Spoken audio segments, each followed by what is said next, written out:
we hear somebody say something and it's not going that way for us. It's like, oh, all you have to do is just do this. Just open up this business. Just start doing this. Just and you're looking at your own life and you're like, dude, we got hurdles. We got asteroids coming all at us. So yeah, it was not that easy. It was not that easy. When I had collected a year or so in, I don't know, I had collected $6,000. It was a secret bank account. I had never had so much money in my entire life, literally in my entire life, had I ever had $6,000 saved up. And I felt like a millionaire, like for real. Like I'm looking at this money, I'm like, oh my gosh, I am brilliant. I am so rich. And I was with somebody that was constantly telling me that I was dumb, stupid, I'm uneducated. I don't have a college education, and constantly just putting me down. You couldn't do this without me. The only reason we're as successful as we are is because I started the business to begin with. And so finally I had proof, like, I do have skills. I can do something.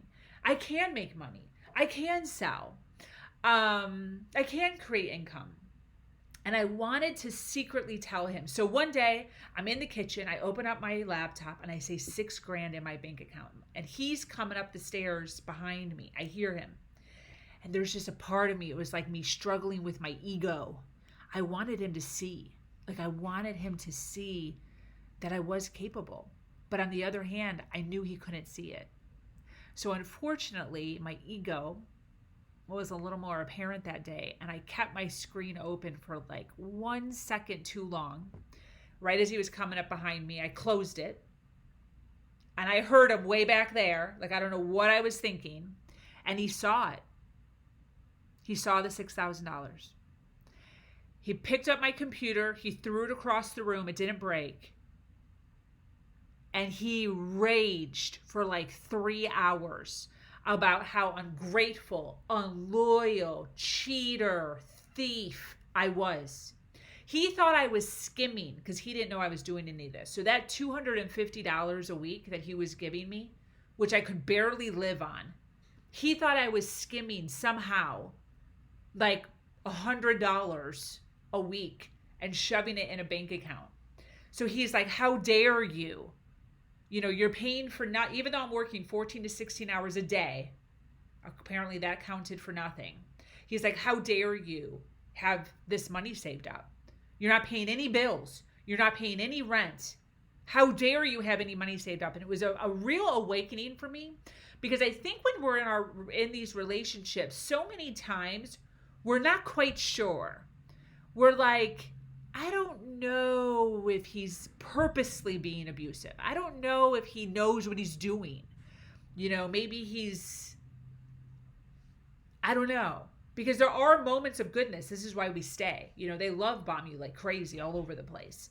So there was always this like, maybe he doesn't know that he's being mean. Like maybe he doesn't realize how mean he is. I'm like giving him excuses all the time. But that day, when I saw the rage and the hours in him wanting me poor, and he told me that day, he's like, I'm no longer paying you your $250 a week. He stopped paying me. He stopped paying me for 6 months. He just cut off my money, stopped paying me a check. So I had to start using that $6,000. So when all that happened, I was like, dude, I was on overdrive. I'm like, this is real. This is not fake. This guy is legitimately trying to keep me broke on purpose, to keep me here.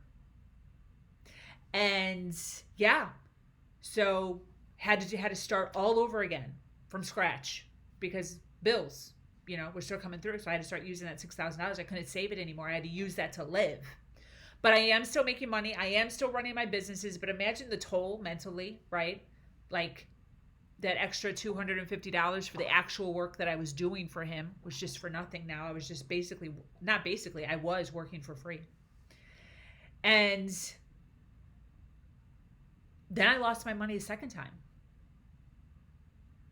Yeah. So again, another year or so, I saved $15,000. I was so happy. I was like, yes, we're on. I call my son's father, who was not paying me child support. ever. One time. And I say, hey, listen, it's bad here. I'm getting out. I just wanted to let you know because I haven't been on my own. I'm super freaking scared.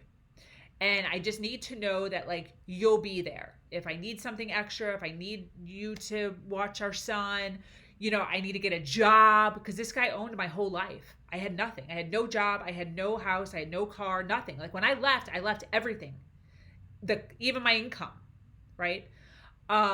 So I told him. A week later, he calls me up, my son's father, and he goes, hey, I want to take our son on a camping trip. I'm like, okay, yeah, you can take him on a camping trip. That's great. He takes him on a camping trip. Long story short, he never gave him back. Just stole him. So I had to get a lawyer, and I had to fight. All of a sudden, out of nowhere, I'm going through all this stuff in my personal life. Now I'm fighting for full custody of my son, which I've had for this whole fucking time. And lawyers are expensive, $350 an hour. So a year, I don't know, of in and out of mediation, lawyers, all this stuff, $18,000 later. So I had saved 15 grand. I paid my lawyer 18. I'm now $3,000 in credit card debt because I basically died during that time. I mean, anybody who's been through the legal system, it's heavy. First time going through, it's so heavy. Like you can't even function as a human. And I'm dealing with my son, right? And so everything worked out in my favor, and I started getting child support, which was nice. Got my son back. Everything's fine, but lost all my money again. So this is the whole thing. It's like the universe, or however you want to put it, there's challenges, there's issues, there's points where you're breaking. I was in my car the day that I was done with my lawyer. He handed me a document, 18 pages long, right? $1,000 per page, explaining all the rules for the child custody. And I'm sitting in my car, and I'm like all movie crying in my car, just hitting the steering wheel and just braking, just like, this is not working. I'm doing all the things. I'm showing up. I'm hustling. I'm working hard. I'm optimistic. I'm loving. I'm taking care of my health. I'm taking care of my business. I'm taking care of my son at 100%. I'm getting 3 hours of sleep a day. Like, what the heck? I can't possibly do any more. I am literally breaking. The universe obviously wants me to stay in this shitty position. And I even thought to myself, this is my punishment. God is punishing me because I sinned, because I left the church. All the things are coming up for me. And that day I had to make a decision in my car. I will never forget. There was a tree right here. We had the big lawyers building in front of me. It was gray. It was gorgeous. And I'm in my car and I'm crying. And I made a decision that day that I would continue to try to escape until. The key word being until. And this is where people misstep. Is they try, but it doesn't work. And then they try, and then it doesn't work. You have to try until.